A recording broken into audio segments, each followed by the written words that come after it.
Good morning, a big welcome to my channel. তো কেমন আছো তোমরা? আশা করি খুব ভালো আছো, আর আমিও ভালো আছি। কালী পুজো পেরোতে না পেরোতে চলে এলো আবার এক কালী পুজোর এক নতুন পর্ব। তবে এবার মায়ের পুজো হবে মায়ের প্রতিষ্ঠা দিবস উপলক্ষে, যার জন্য এত ধোয়া মজা করা। আলু কাটলেই তো হয়ে যাবে, আমার সব কাটা হয়ে গেছে। কেউ না, গ্যাসটা লাগিয়ে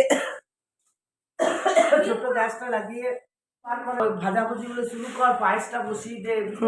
আমাকে না ভাজা একটু বেগনি করে লোকাসে আমাকে দুটো মুড়ি দিতে হবে।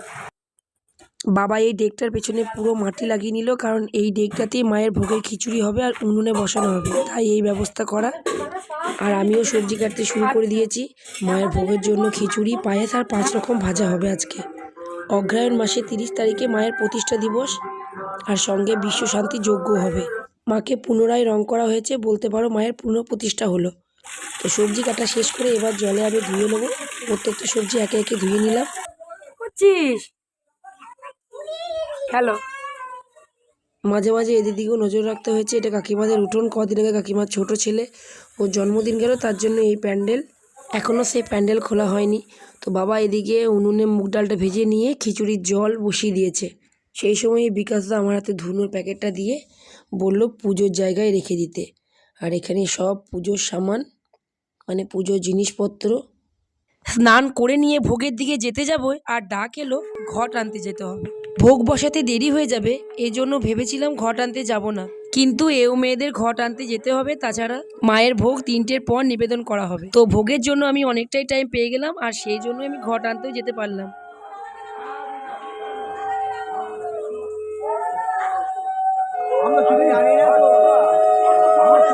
না, আমার যাওয়া হবে না, আমি ভোগে করে বলেছি।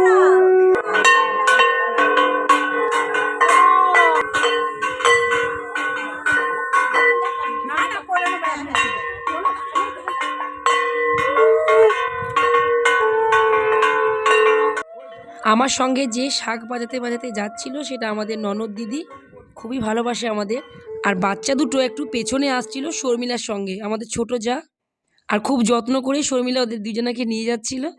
আর ছেলে দুটো শর্মিলাকে প্রচণ্ড ভালোবাসে, তো কাকিমার সঙ্গ ছাড়া চলবে না। পুকুর তো আমরা পৌঁছে গেলাম। এটা হচ্ছে আমাদের শ্মশানের সামনে পুকুর। এখানকার জল নিয়েই আমাদের দুই মায়েরই পুজো হয়। সামনেই শ্মশান, আর শ্মশানের পুকুর বলেই পরিচিত এই পুকুর। তবে পুকুরে জল ছিল না একদম, কেন জানি না পুকুরের জল এতটা শুকিয়ে গেল কিভাবে।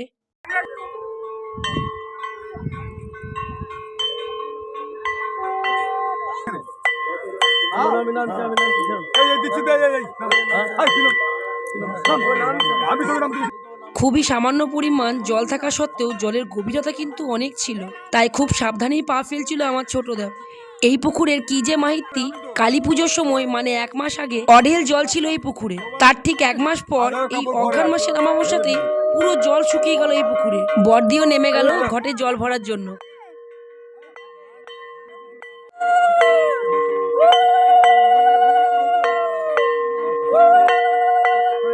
একে একে সব ব্রাহ্মণের ঘটের জল ভরা হয়ে গেল।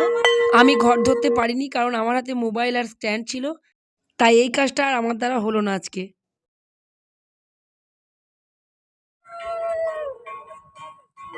ধুনুচি নিয়েছিল অঞ্জন, আর এটাকে ঠিকঠাকভাবে ধুনো টুনো দিয়ে জ্বালিয়ে রাখার দায়িত্ব ছিল ওর ওপরে।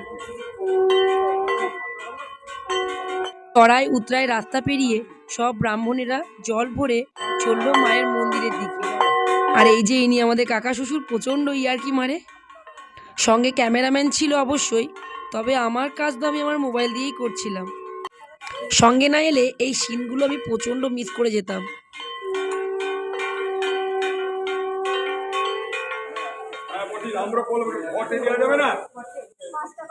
মায়ের সম্মুখে ঘট রেখে সেই ঘটেই মায়ের প্রাণ প্রতিষ্ঠা হবে, তাই ঘটের মধ্যে সিঁদুরের টিপ দিয়ে 5 জন এও মিলে মাকে বরণ করলাম। ভেতরটা বড় আনচান করছিল, মানে একটা অস্বস্তি বোধ, কখন এখান থেকে গিয়ে মায়ের ভোগ বসাবো এই ভেবে।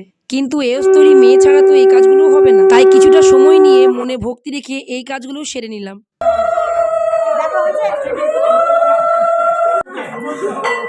এরপর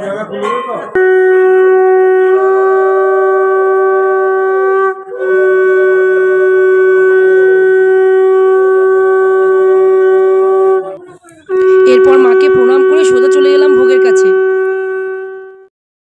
আর এদিকে ভোগের কাছে দেখো ভোগও শুরু হয়ে গেছে, ভাজাভুজিগুলো দিদিই করছিল। আর আমি পাশে আরেকটা গ্যাসে পায়েসে দুধটা বসিয়ে দিয়েছি। দুধটা ফুটে গেলে তারপরে চালটা ধুয়ে দিয়ে দেব। এই ঘরটা হলো সেই ভাঙা ঘরটা যেখানে কালী পুজোরও ভোগ হয়েছিল, তবে তখন ছিল ওপরটা পুরো প্যান্ডেল করা। আর এবার ভোগের আয়োজন বেশ অল্প। তাছাড়া এখন শীতকাল, অঘ্রাণ মাসের সংক্রান্তির দিন, মায়ের প্রতিষ্ঠা দিবস, ভালোই মোটামুটি শীত পড়ে গেছে, তাই রোদে বসে ভোগ রাঁধতে ভালোই লাগছিল। বাবা খিচুড়িটা উনুনে বসিয়ে দিয়েছে। খিচুড়ির ডালটা সিদ্ধ হয়ে গেলে এবার ভাজা ফুলকপিগুলো দিয়ে দেবো। চালটা বাবা ধুতে গেছে, সো ভাজা ফুলকপিগুলো দিয়ে দিলাম। আর কিছুটা মটরশুঁটিও ছিল, ওটাও দিয়ে দিলাম। সেদিন খিচুড়িটা করে দেওয়াতে অনেকটা উপকার হচ্ছিল। আর এদিকে আমি কিছুটা আমুল দুধ গুলে রেখেছি, আর এটা কাজু ভিজিয়ে রেখেছি। আর দুধটা দেখো ফুটছে, চালও দিয়ে দিয়েছি। গ্যাসটা কমিয়ে ঠাকুর মন্দিরে একবার গেলাম, মায়ের পুজোগুলো নিয়ে যাওয়ার ছিল, সো দুটো থালায় পুজো নিয়ে গেছিলাম। ভোগের পায়েস আমার হয়ে গেছে, এবার গোলা আমুল দুধটা দিয়েই নামিয়ে নেবো। আর ভাজাভুজির দিকে দেখা যাচ্ছে অনেকটাই প্রায় শেষের দিকে। আর খিচুড়িটাও প্রায় কমপ্লিট, শুধু বাকি বাঁধাকপির তরকারি। তো এটা হয়ে গেলে মায়ের ভোগ তো আজকের মতো রেডি। ভোগ বানাতে বানাতে আমি মায়ের এই পুজোর দিকটাও তোমাদের সাথে শেয়ার করলাম। এসে দেখি মায়ের অঙ্গরাগের কাজ নিয়মানুসারে চলছে, আর তারপরেই মায়ের প্রাণ প্রতিষ্ঠা হবে। সো এগুলো তো মিস করা যাবে না।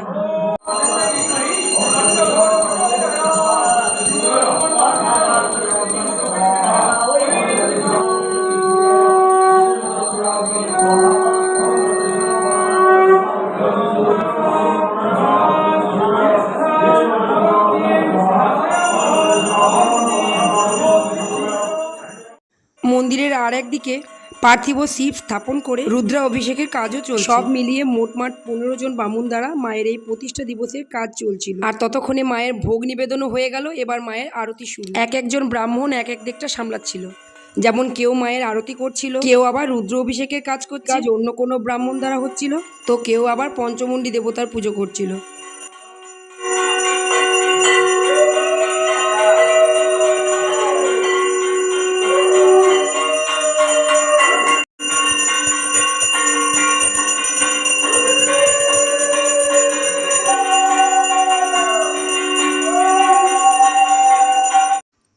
যজ্ঞের কাজ চলতে চলতে ভট্টাচ বংশের সকলের নামে সংকল্প হবে, তবে শুধুমাত্র ছেলেদের নামে, মেয়েদের এখানে কোনো কাজ নেই।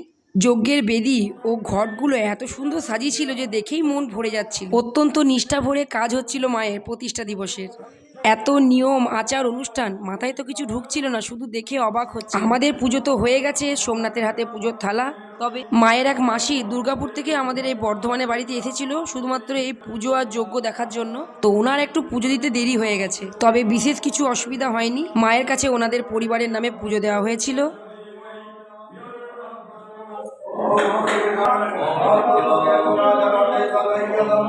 রুদ্র অভিষেকের আগে এই পার্থিব শিব স্থাপন করা হয়েছিল। প্রথমে স্থাপন হবে, তারপরে তো অভিষেক হবে। তো ভিডিওর এই ছোট্ট ক্লিপটা আমি তোমাদেরকে শেষের দিকে শেয়ার করলাম, যার জন্য কেউ কিছু মনে করো না। আর এই ভিডিও ক্লিপটাও যজ্ঞ শুরু হওয়ার আগে, যজ্ঞের আগুনেই ওই চড়ুয়া রান্নাটা হবে, যার জন্য হাঁড়িতে ব্যবস্থা করে রাখা হয়েছে। প্রাণ প্রতিষ্ঠার নিয়ম আচার সমস্ত কিছু শেষ হওয়ার পর মাকে দেখতে লাগছিল ঠিক এই রকম। সকাল থেকে খেটে খুঁটে মায়ের পুজোর জন্যে যতটুকু জোগাড় করতে পেরেছি, সেই আনন্দ মনে বজায় রেখে সন্ধেবেলায় সাজুগুজু করে চললাম বিয়ে বাড়ি। আর বিয়ে বাড়িটা ছিল বর্ধমান টাউন বাজারের ওপরে কোনো এক রিসেপশন হলে।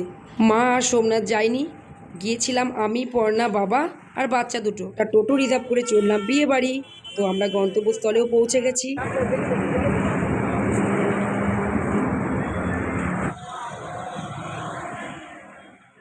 টুকুস টুকুস করে ছেলেপুলে নিয়ে এন্ট্রি করে গেলাম বিয়ে বাড়ি হলে। ওপরে উঠতে না উঠতেই দেখি বাপরে ভিড়। কোথাও না দাঁড়িয়ে সোজা চলে গেলাম বউয়ের সম্মুখে, নতুন বউকে গিফট দেওয়ার জন্য। তোমরা জানতে চাইবে তো নতুন বউকে সেদিন কি গিফট করা হলো? একটা সুন্দর দেখে শাড়ি নতুন বউকে দেওয়া হলো পুরো ফ্যামিলির তরফ থেকে।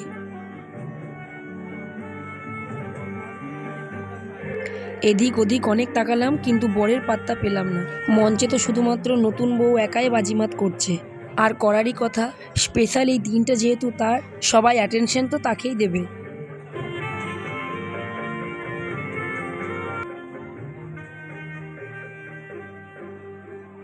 মিউজিক শুনতে শুনতে স্টলে ফুচকা আর পকোড়া তো খেয়ে নিলাম, আর তারপরেই চলে গেলাম সোজা খাবারের জায়গায়।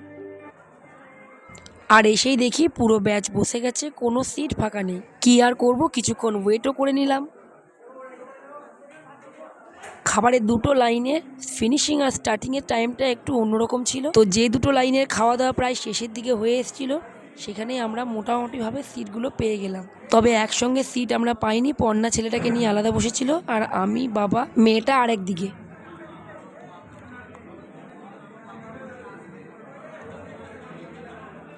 প্রত্যেকটা খাবার জাস্ট ফাটাফাটি ছিল। ইউনিক ছিল চিলি পমফ্রেট ডিশটা, ফ্লেভারটা একটু মিষ্টি মিষ্টি ছিল, তাই বাচ্চাগুলো সহজে খেতে পারছে। আর মাংসের দিক থেকে চিকেন মাটন দুটো আইটেমই রাখা হয়েছিল। জুনকে খাবারগুলো আমি খাইয়ে দিচ্ছিলাম, বাট মাংসগুলো বাবাই খাইয়ে দিচ্ছিল জুনকে, কারণ আমি মাংস হাত দিইনি। তবে প্রত্যেকটা খাবারের থেকে রসগোল্লাটা খেতে খেতে যেন বেশি আনন্দ উপভোগ করছিল জুন, কারণ আমার জুন একটু মিষ্টি খেতে ভালোবাসে, তাই সব রকম মিষ্টি ওর কাছে প্রিয়।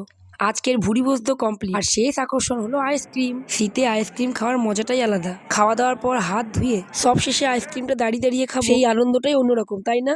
তো আজকের ভ্লগ এই পর্যন্ত। তো ভ্লগ পছন্দ হলে অবশ্যই একটি like, share, comment and subscribe করে চ্যানেলটিকে সাপোর্ট করো। ততক্ষণের জন্য টাটা এন্ড গুড নাইট।